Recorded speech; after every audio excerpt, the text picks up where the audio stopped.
At one time, in a town situated on the banks of the Tungabhadra river in the southern direction, there lived a righteous Brahmin named Atmadev. His wife's name was Dhundhuli. As humble and virtuous as the Brahmin was, his wife was equally wicked in nature. She was extremely jealous and harsh-tongued. She always disobeyed her husband. One reason for this may have been that even after reaching middle age, she had not been blessed with a child. One day, a great quarrel took place between the two, because of which Atmadev, with a sorrowful heart, left home with the intention of ending his life and walked toward the forest. Many evil thoughts arose in his mind. He thought, I have performed so much chanting and penance, wandered to so many sacred places, yet I have received nothing. My heartfelt wish has not been fulfilled. What shall I live for now? Hearing taunts from society and from myself for not being able to produce a child makes my heart burst with pain. Such a life is cursed. It would be better for me to die. Thinking thus, the Brahmin reached a vast lake in the forest. He intended to jump into its deep waters and end his life. But then it was as if his conscience awakened him. He began to think that the scriptures say suicide is a great sin. To end this precious life given by God would be sinful. I should act with patience. The Brahmin sat on the bank of the lake and began to gaze sadly at the rising waves. Just then, a holy sage arrived there. Seeing him, Atmadev bowed and touched his feet.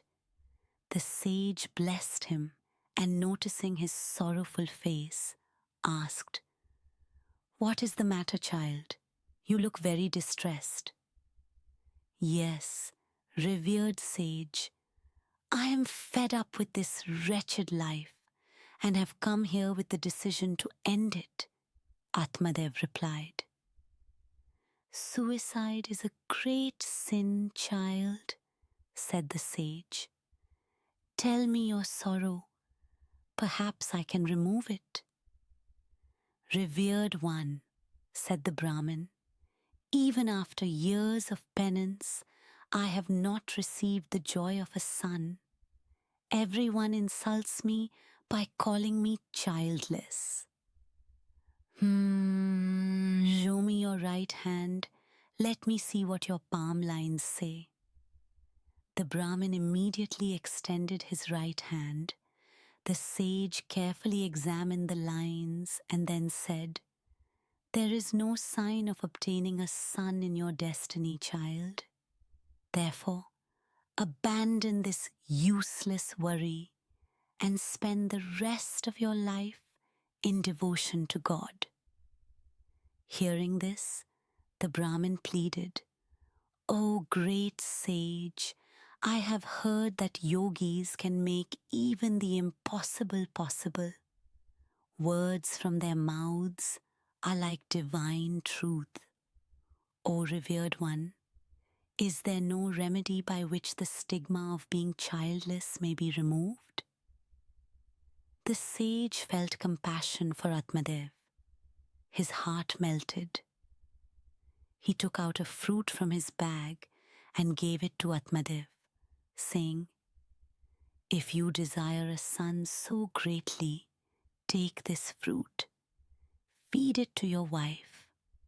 If God wills, you will soon have a child. The Brahmin bowed again at the sage's feet and happily returned home. Reaching home, he gave the fruit to his wife and said, "Devi, eat this fruit. It is a blessing given by a holy man. If God wills, you will soon become a mother." Dhundhuli took the fruit and satisfied her husband by saying she would bathe and then eat it. After Atmadev left, Dhundhuli began to think that she should first ask her sister how much pain a woman suffers during childbirth. Her younger sister was staying with her at that time. Dhundhuli asked her, "Sister, my husband has brought a fruit for having a child. Tell me, does a woman suffer greatly during childbirth?" "Do not even ask, sister," her sister replied. "The pain is so intense that a woman becomes half dead from suffering. After childbirth, it is as if she is born again." "Then I will never eat that fruit," Dhundhuli said fearfully. "If a child is born, I will die of pain. My youth will fade. I will look old before my time." "You are thinking rightly," her sister said. "Just imagine, if your youth fades, your husband may take interest in other women.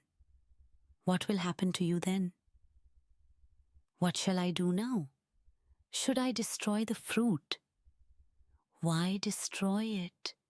Feed it to your cow. If your husband asks, tell him you have eaten it."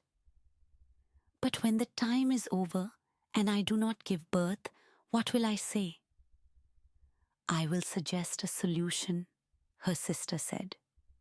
"I am 1 month pregnant.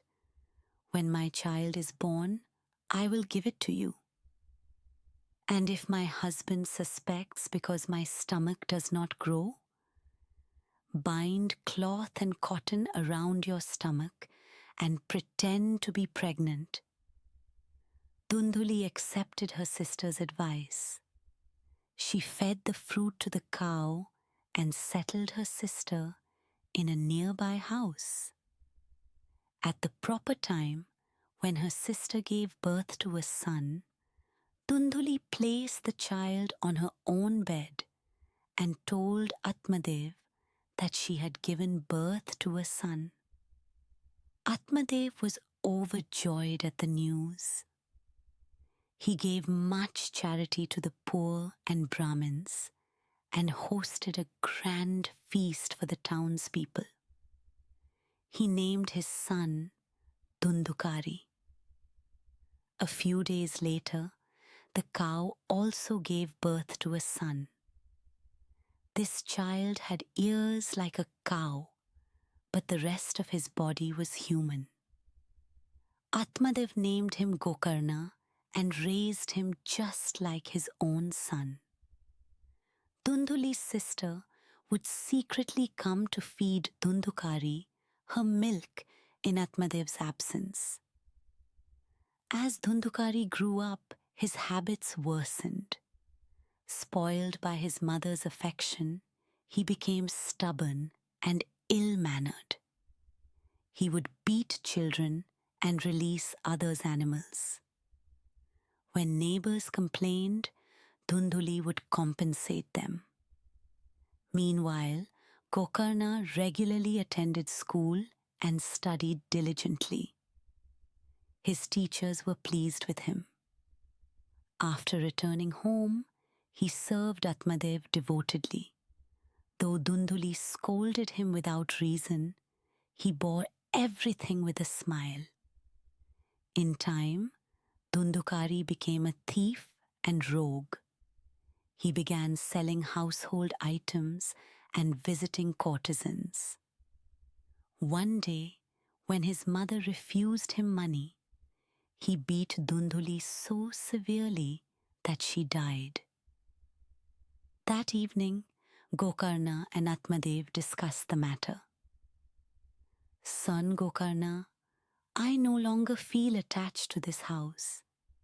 I wish to go to the forest and spend the rest of my life in devotion. I too wish to purify my mind by going on pilgrimage and seeking true knowledge from a noble guru. I will leave you in the forest on my way. Gokarna left his father in the forest and proceeded toward Kashi. Meanwhile, after his mother's death and the departure of his father and brother, Dhundhkari became completely free. He began spending money recklessly on courtesans.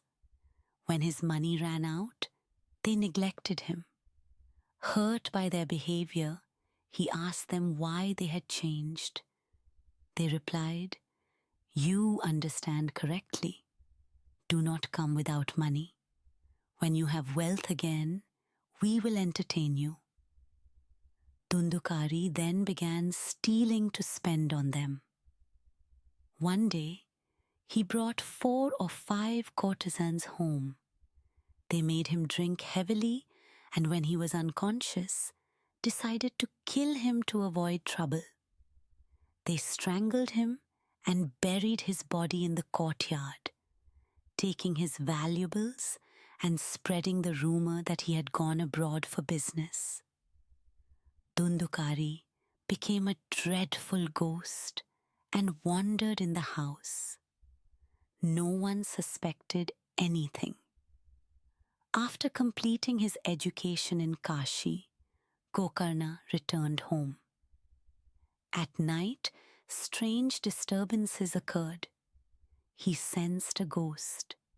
Sprinkling holy water and chanting mantras, he subdued the spirit and asked its identity.